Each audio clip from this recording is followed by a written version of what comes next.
này cứ pra wifi được không mày admin ở downland đấy mày chẳng nơi tí níคือยังpra wifi แต่ pra ជាមួយនឹង local router របស់យើងគឺមានមួយនេះកន្លែងនេះ IP របស់វាជប់អូខេនេះបាទ IP របស់វាអូខេ rank មួយទាំងអស់បាទ local LAN នេះអូខេអញ្ចឹងនៅទីនេះវាអត់មានអីទេបាទឥឡូវយើងមកធ្វើការ add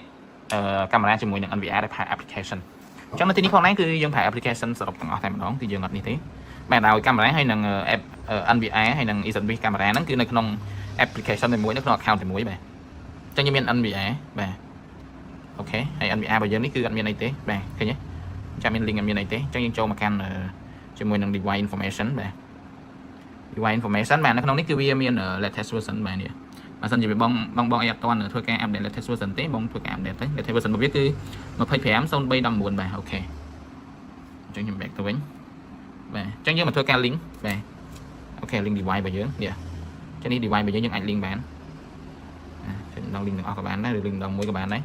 កាលពីមុនយើង link បានម្ដងមួយតែឥឡូវយើងអាច link បានម្ដងទាំងអស់ឥឡូវយើងមកមើលបាទវាកំពុងតែ link នេះ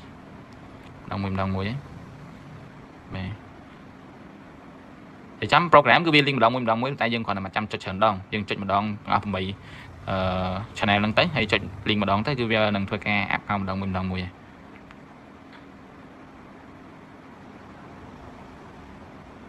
អូខេចុងក្រោយអូខេអញ្ចឹងបាទអញ្ចឹងកាមេរ៉ានៅទីនេះគឺបាន link ទាំងអស់ហើយនេះ